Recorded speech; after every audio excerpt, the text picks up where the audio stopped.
जय मसीह की।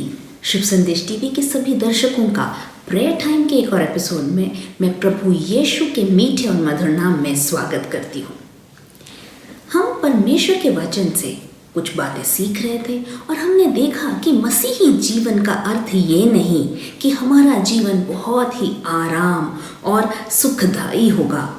प्रभु यीशु को जब हम अपना उद्धारकर्ता स्वीकार करते हैं, कई लोग इस बात को सोचते हैं कि अब उनके जीवन में कोई परेशानियां नहीं आएंगी, लेकिन हम परमेश्वर के वचन से ये सीख रहे थे कि प्रभु यीशु ने कभी भी इस बात का वर्णन नहीं किया या घोषणा नहीं की कि यदि उन पर हम विश्वास करेंगे तो हमारा जीवन आरामदायक हो जाएगा। किंतु हाँ, उन्होंने ये ज़रूर कहा कि इस संसार में तो क्लेश है, लेकिन मैंने संसार को जीत लिया है। तुम जब आग और पानी में से होके गुजरोगे तो वह न आग तुम्हें जला पाएगी न पानी तुम्हें डुबा पाएगी।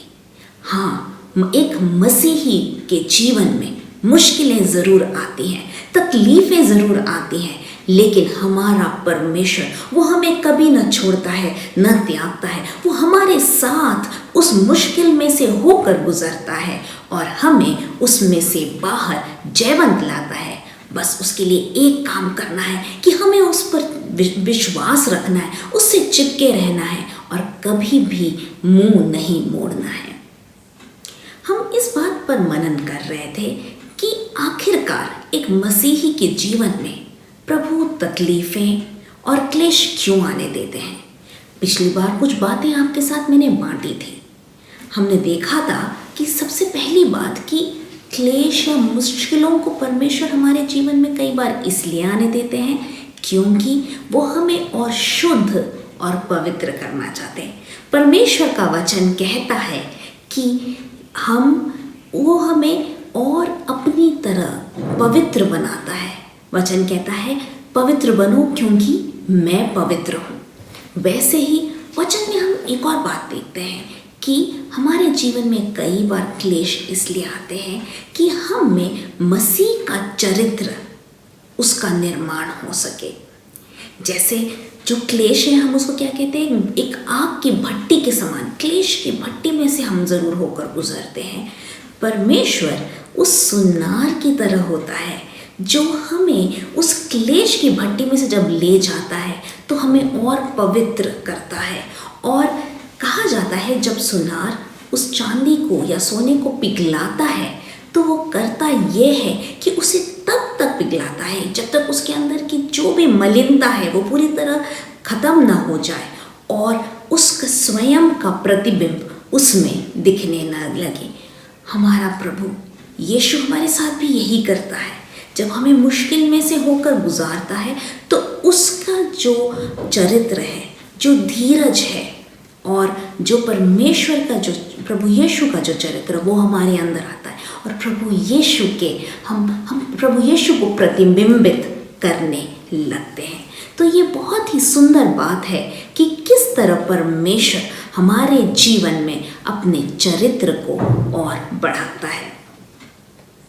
इसके अलावा हमने ये भी देखा था कि प्रभु कई बार हमारे जीवन में जो क्लेश को आने देते हैं, उसका एक कारण ये है कि वो हमें अनुशासित कर रहे हैं। हमारे जीवन में कई बार हमारे ही गलत कदमों का या हमारे गलत निर्णयों का कारण है कि हम मुश्किल में फंसते हैं या हम क्लेश में से होकर गुजरते हैं।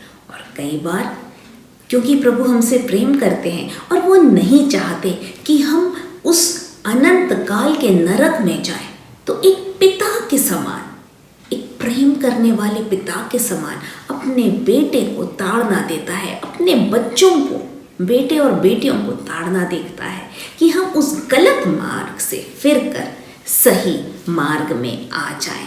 तो यही है परमेश्वर का वचन कि वो हमसे प्रेम करता है और हमें प्रेम में हमें ताड़ना देता है कि हम उसकी तरह बने। इसके अलावा एक और कारण है कि क्यों परमेश्वर हमें हमारे जीवन में ऐसे क्लेश और मुश्किलों में से हमें गुजरने देते हैं। वो इसलिए है उस अनंत महिमा को उत्पन्न करने के लिए या वो उस स्वर्गीय प्रतिफल के लिए क्योंकि वचन साफ बताता है जो इस समय में उस कष्ट में सहकर खड़ा होता है, उस पर विजयी होता है, अपने विश्वास को नहीं खोता, उसमें बना रहता है, उसके लिए एक बहुत बड़ा प्रतिफल स्वर्ग में रखा है। इस विषय में याकूब ने भी कहा है और पतरस भी कहता है कि हमारे लिए एक प्रतिफल वहाँ परमेश्वर के राज्य में रखा हुआ है। आज हम आगे को देखेंगे कि आखिरकार परमेश्वर और क्या कारण हो सकते हैं हमारे जीवन में कि परमेश्वर या प्रभु यीशु हमारे जीवन में तकलीफ़ों को आने देते हैं या हमें उस क्लेश की भट्टी में से, उस कष्ट की भट्टी में से होकर गुजरने देते हैं। पांचवी बात जो मैं आपके साथ बांटना चाहूँगी वो प्रभु इसीलिए हमारे जीवन में मुश्किलों को आने देते हैं कि उनके नाम को महिमा मिल सके। यदि हम देखें पहला पतरस उसका पहला अध्याय 6वां और 7वां पद, वहाँ ऐसे लिखा है, और इस कारण तुम मगन होते हो, यद्यपि अवश्य है कि अब कुछ दिन तक नाना प्रकार की परीक्षाओं के कारण उदास हो, और यह इसलिए है कि तुम्हारा परखा हुआ विश्वास जो आग से ताए हुए नाशमान सोने से भी कहीं अधिक बहुमूल्य है, यीशु मसीह के प्रकट होने पर प्रशंसा और महिमा और आदर का कारण ठहरे। हमारे वचन में यहाँ पर पतरस बहुत ही साफ साफ कह रहा है कि हमारा जो विश्वास है, जो सोने को आग की भट्टी में तपाकर उसे शुद्ध किया जाता है, उससे कई अधिक बहुमूल्य है। उस विश्वास का परखा जाना कई बार हमें उसमें से होकर गुजरने परमेश्वर देते हैं। क्यों? ताकि हम मसीह को महिमा मिल सके और उसकी महिमा, उसको आदर, उसको प्रशंसा मिल सके। आप सोचेंगे आखिर हमारे जीवन में मुश्किल लाकर प्रभु को कैसे महिमा मिल सकती है। आपको मैं एक उदाहरण याद दिलाना चाहूँगी जो पुराने नियम में है। हम सब इस कहानी को बहुत अच्छे से जानते हैं। जब शद्रक, मेशक और अबेदनगो जो इब्रानी बच्चे थे, जिन्हें बेबीलोन में बंधुआई में लाया था, लेकिन परमेश्वर ने उन्हें ऊंचा उठाया और वो नबूकदनेस्सर राजा के राज्य में एक बहुत ऊंचे स्थान पर पहुँचे। उस समय उनके सामने ये चुनौती आई कि जब राजा ने अपना एक बहुत बड़ी मिट्टी बनाई और कहा कि सब इस मिट्टी के सामने दंडवत करेंगे और उसको प्रार्थना करेंगे, तब उन्होंने जो सच्चे ईश्वर की प्रार्थना करते थे, उपासना करते थे, उन्होंने किसी और के सामने दंडवत करना नहीं स्वीकार किया। और जब उन्होंने ऐसा किया तो हम जानते हैं कि उन्हें उस आग की भट्टी में डाला गया। परमेश्वर ने उन्हें आग की भट्टी से बचाया नहीं। हम सब जानते हैं कि वो तीनों अपने विश्वास में इतने दृढ़ थे। उन्होंने कहा कि हम जानते हैं हमारा परमेश्वर हमें इस भट्टी में से बचा सकता है, किंतु यदि वो हमें न बचाए तो भी हम किसी और के सामने दंडवत नहीं करेंगे और किसी और की आराधना नहीं करेंगे, सिर्फ यहोवा की आराधना करेंगे। और इस बात को सुनकर राजा बहुत ही गुस्से में भर जाता है और उस भट्टी के जो तापमान को 7 गुना बढ़वा देता है और इन्हें उस भट्टी में डाला जाता है। वचन साफ साफ बताता है कि जो लोग उन्हें भट्टी में डालने गए वो जल के भस्म हो गए, लेकिन जब इन्हें भट्टी में डाला गया तो क्या हुआ?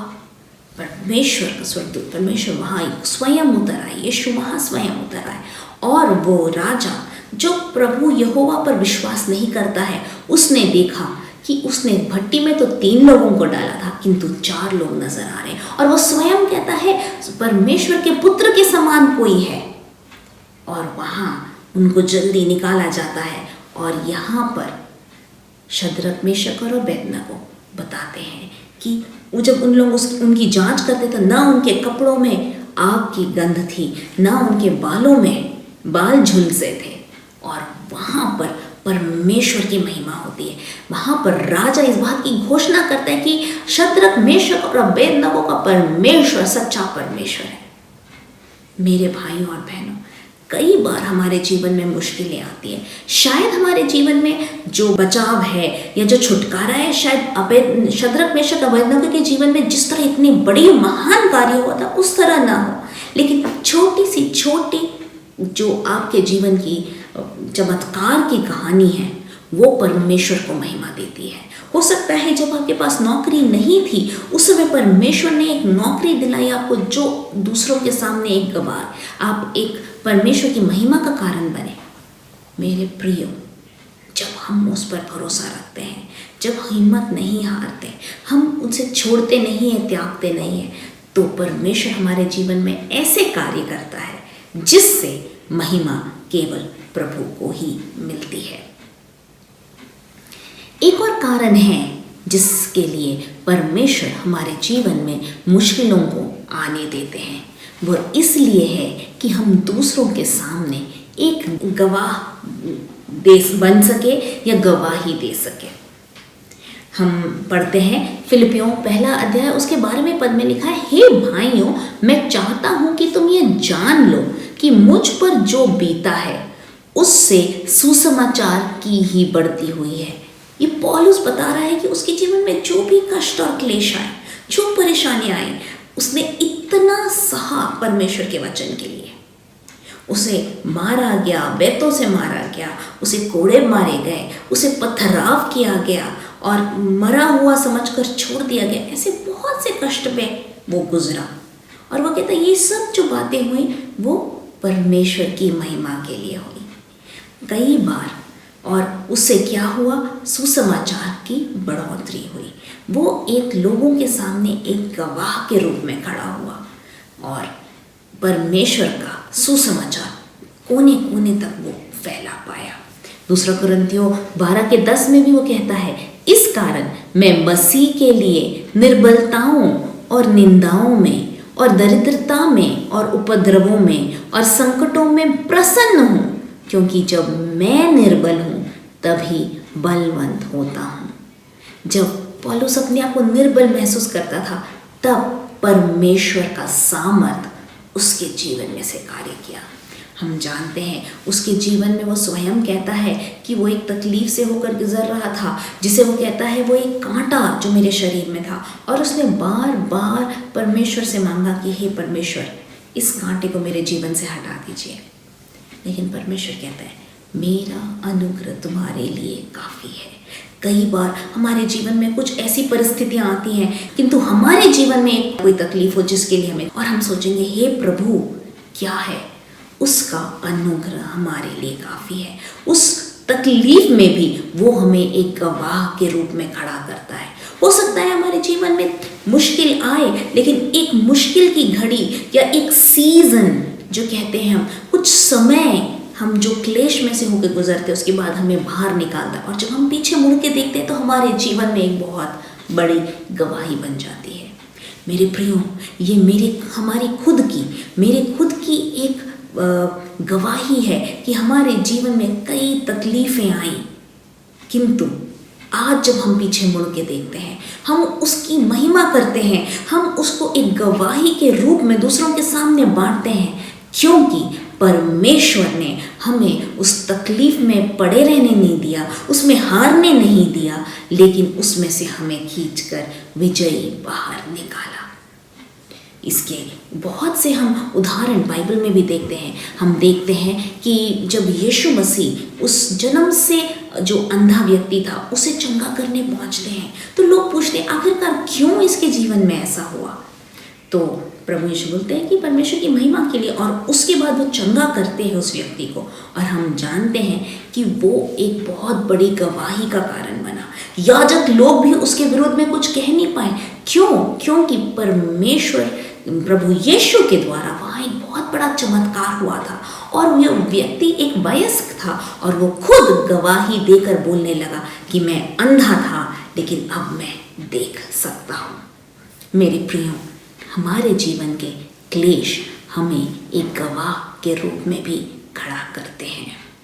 आखिरकार एक और बात मैं आपके साथ बांटना चाहूँगी कि क्यों परमेश्वर हमारे जीवन में कष्ट और क्लेश को आने देते हैं। यूं तो बहुत कारण हो सकते हैं, लेकिन कुछ बातें ही मैंने आपके साथ बांटी।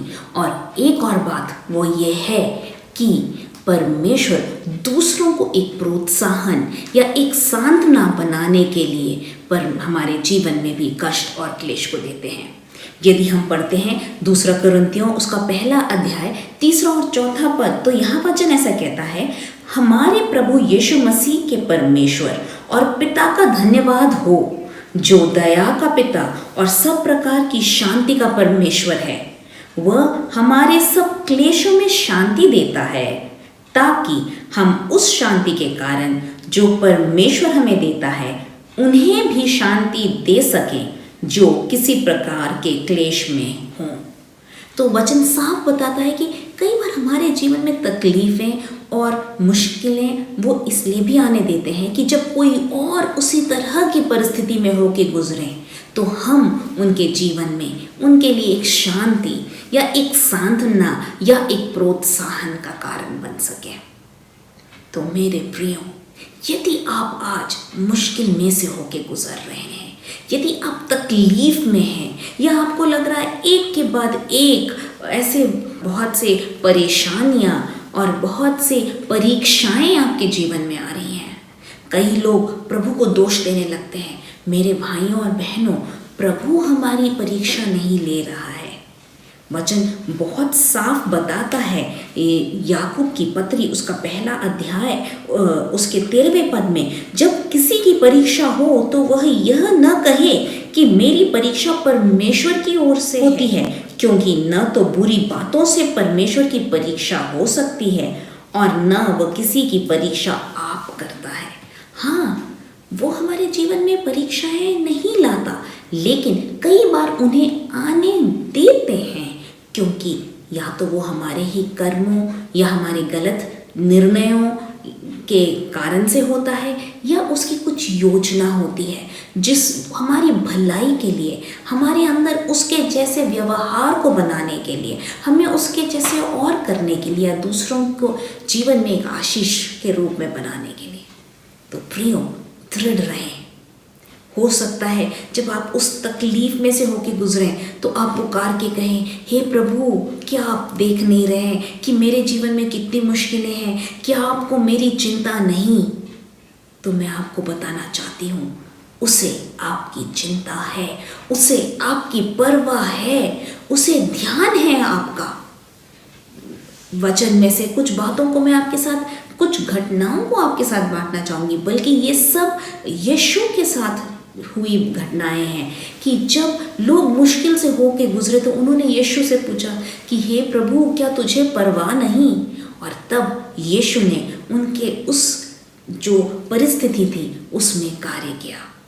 सबसे पहली बात जो मैं बांटना चाहूँगी वह उन चेलों के विषय में है, जब वो चेले उस नदी को पार कर रहे थे और एकदम से आंधी आता है। ये हम देखते हैं मरकुस उसके 4 अध्याय 35 से 41वें पद में हम देखते हैं कि अब चेले जब उस आंधी में से होके गुजर रहे थे, जब नाव में जा रहे थे, एकदम आंधी उठती है और वो खुद से अपनी सारी कोशिश करते हैं कि किसी तरह अपने नाव को स्थिर करें, किंतु वो बिल्कुल बेकाबू होता है। और तब वो ढूंढते कि आखिरकार यीशु कहाँ है।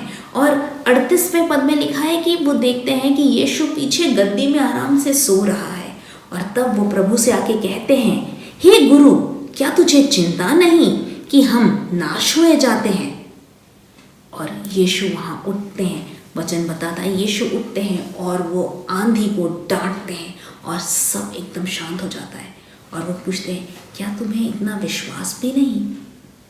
मेरे प्रियो, कई बार हमारे जीवन में जब तकलीफ आती है, जब परेशानियाँ आती हैं, तो हम भी उन चेलों के समान होते हैं। हम इधर उधर देखते हैं, हम अपने जो मेहनत से, अपने कार्यों से उस परेशानी में से निकलने की कोशिश करते हैं। ये चेले तो वो मछुआरे थे, उनके लिए तो आम बात थी कि समुद्र में या नदी में जाना, और वो पहले अपने ही जो उन्होंने सीखा हुआ था अपने बल का इस्तेमाल करने की कोशिश करते हैं, किंतु जब उधर हारते हैं तब प्रभु को पुकारते हैं कई बार परमेश्वर इंतज़ार करता है, यीशु इंतज़ार करता है कि हम उसे पुकारें। जैसे वचन कहता है, मांगो तो तुम्हें मिलेगा, ढूंढो तो पाओगे, खटखटाओ तो तुम्हारे लिए खोला जाएगा। कई बार वो इंतज़ार करता है कि मेरे बच्चे तू अपनी तरफ से सब कर ले, और जब तू मेरे पास आएगा तो मैं तेरे लिए उस कार्य को करूँगा। किंतु आप हो सकता है मेरे से कहें, बहन मैं तो प्रभु को पुकार रहा हूँ, फिर भी मेरे जीवन में कई मेरी प्रार्थना के विषयों का उत्तर मिला नहीं। मुझे लगता है प्रभु को मेरी चिंता नहीं या मेरी परवाह नहीं। मैं इतना ज़्यादा मानसिक तनाव में से होके गुजर रहा हूँ, शारीरिक बोझ है मेरे ऊपर। शायद यीशु ये देखते नहीं। तो शायद आप भी उस मार्था की तरह हैं। जब दूसरा जो मैं आपको घटना बताना चाहती हूँ वचन से, वो मार्था की कहानी और मरियम की कहानी है। हम जानते हैं लाजर, मार्था और मरियम यीशु के बहुत ही प्रिय एक मित्र और परिवार थे। और जब हम देखते हैं लूका 10वें अध्याय में कि यीशु मार्था, मरियम और लाजर के घर आते हैं, और जैसे होता है कि जब हमारे घर में कोई खास मेहमान या हमारा कोई प्रियजन आता तो हम पूरी तैयारी करते हैं। हम औरतों का तो उनकी आदत ही होती है कि वो प्लान करते हैं कि मेनू क्या बनाएंगे, खाना क्या बनाएंगे। उसी तरह मार्था भी पूरी तैयारी में लग गई थी। वो यीशु के खातिर बहुत अच्छा स्वादिष्ट खाना बनाने के होड़ में थी। और लूका उसके 10वें अध्याय, यदि हम उसके 40वें पद को पढ़ें तो वहाँ लिखा है, पर मार्था सेवा करते करते घबरा गई और उसके पास आकर, मतलब यीशु के पास आकर कहने लगी, हे प्रभु, क्या तुझे कुछ भी सोच नहीं कि मेरी बहन ने मुझे सेवा करने के लिए अकेले ही छोड़ दिया है? सो उससे कह कि मेरी सहायता करे। यहाँ मार्था भी वही सवाल कर रही है, क्या प्रभु तुझे मेरी चिंता नहीं? कई बार जब हम खुद स्वयं कष्ट में से होके गुजरते हैं तो हम प्रभु को पुकार के कहते हैं, हे प्रभु, क्या तुझे मेरी चिंता नहीं? हे प्रभु, क्या आप मेरे आंसुओं को नहीं देख रहे हैं? हे प्रभु, क्या मेरी पुकार आपके कान तक नहीं पहुंच रही?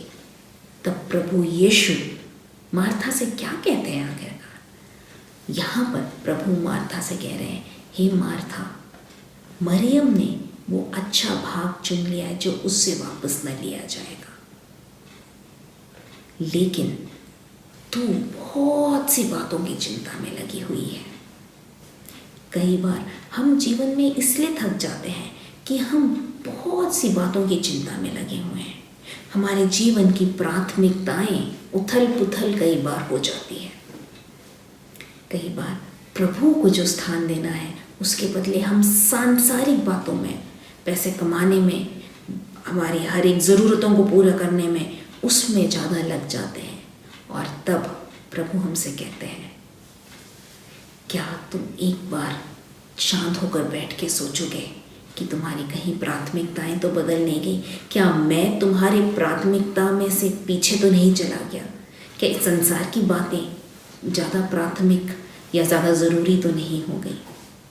वो समय है कि हम अपने आप को जांचें कि प्रभु, कहीं ऐसा तो नहीं मैंने आपको पीछे कर दिया और इस दुनिया की बातें, शरीर की बातें, जीवन की बातों को ज़्यादा महत्व दिया। हम वो अच्छा भाग चुन लें ताकि हमसे वो कोई छीन न सके। आखिरकार तीसरा एक और उदाहरण मैं बांटना चाहूँगी आपके साथ, वो भी लाजर और मरियम और मार्था के जीवन से ही है। ये हम देखते हैं यूहन्ना उसके 11वें अध्याय में, जब लाजर बीमार हो जाता है तो हम उसके 4 पद में देखते हैं कि कि यीशु को कहलवा भिजवाया गया, बताया गया कि लाजर बीमार है। और 4 पद में लिखा है, यह सुनकर यीशु ने कहा, यह बीमारी मृत्यु के लिए नहीं है परंतु परमेश्वर की महिमा के लिए है, और उसके द्वारा परमेश्वर के पुत्र की महिमा हो, कि इस बीमारी के द्वारा परमेश्वर के पुत्र की महिमा हो। और 6वें पद में लिखा है, सो जब उसने सुना कि वह बीमार है तो जिस स्थान पर वह था वहां 2 दिन और ठहर गया। मेरे प्रियो, जब आप इस कहानी को देखते हैं, यदि आप उन चेलों में से एक थे तो आप क्या सोचते? जब लाजर बीमार है की खबर आई तो यीशु कहते हैं ये बीमारी मृत्यु के लिए नहीं लेकिन परमेश्वर की महिमा के लिए है। और उसके बाद यीशु उसी स्थान में 2 दिन और ठहरते हैं। उसके बाद वो वहाँ से निकलते कि अब चलो, अब समय आया जाने का। और जब वो पहुँचते हैं लाजर के घर तो उन्हें खबर मिलती है कि लाजर की मृत्यु हो चुकी और 4 दिन गुजर गए हैं। यदि आप और मैं उन चेलों की जगह होते, आप और मैं मार्था और मरियम की जगह होते तो हम क्या सोचते? हम कहते हैं हे प्रभु बहुत देर हो गई। क्या तुझे परवाह नहीं थी? क्या आपने सोचा नहीं कि मेरा भाई मर जाएगा? मार्था कहती है कि बहुत देर हो गई, अगर आप यहाँ होते तो ये ऐसा कभी न होता। किंतु यीशु वहाँ पर जो कार्य करने के लिए आए थे वो सिर्फ यीशु को पता था। 4 दिन गुजर गए थे और सांसारिक रीति से बहुत देर हो चुकी थी, लेकिन यीशु के लिए सही समय आ ही रहा था। मेरे प्रियो, कई बार हमारे जीवन में जब मुश्किलें आती हैं और हमें लगता है कि बहुत देर हो गई, हे प्रभु बहुत देर हो गई, कितने दिनों से कितने सालों से इस विषय के लिए हम प्रार्थना कर रहे हैं, तो प्रभु कहता है अभी देर नहीं, सही समय आने वाला है। मेरे प्रियो, उसको आपकी चिंता है, उसको आपकी परवाह है। शायद आप और मैं ये सोचें कि प्रभु परवाह नहीं करता, किंतु परमेश्वर के महिमा के लिए एक बड़े कार्य को करना चाह रहे थे। मैं आज आपको प्रोत्साहित करना चाहूँगी, यदि आप मुश्किल में से होके गुजर रहे हैं, तकलीफ में से होके गुजर रहे हैं, तो प्रभु की ओर मुड़े। आज वो आपके लिए एक बड़े काम को करेगा। आपके उन मुश्किल में भी, उन विपत्ति में भी वो आपको विजय दिला सकता है। बस आपको करना है, उस पर भरोसा रखें। आइए हम प्रार्थना करें। स्वर्गीय पिता परमेश्वर, मैं हर एक व्यक्ति, भाई और बहन जो आपके वचन को सुन रहे हैं, उनको आपके चरणों में लाती हूँ। उनके जीवन में क्या क्लेश है प्रभु मैं नहीं जानती, किंतु मैं ये जानती हूँ कि हम चाहे विपत्ति से होकर क्यों न गुजरें, आप हमारे साथ रहते हैं और आप हमें उसमें से निकालते हैं। हम आप में जयवंत से भी बढ़कर हैं। सभी को आशीषित करें और आप में और दृढ़ करें। धन्यवाद आपके वचन के लिए। यीशु के नाम में हम मांगते हैं, सुनिए और ग्रहण करिए। आमीन। प्रभु आप सभी को आशीषित करें। आपके प्रार्थना के विषय ज़रूर भेजें, हमारे प्रार्थना योद्धा आपके लिए प्रार्थना करेंगे। प्रभु आपको शांति दे।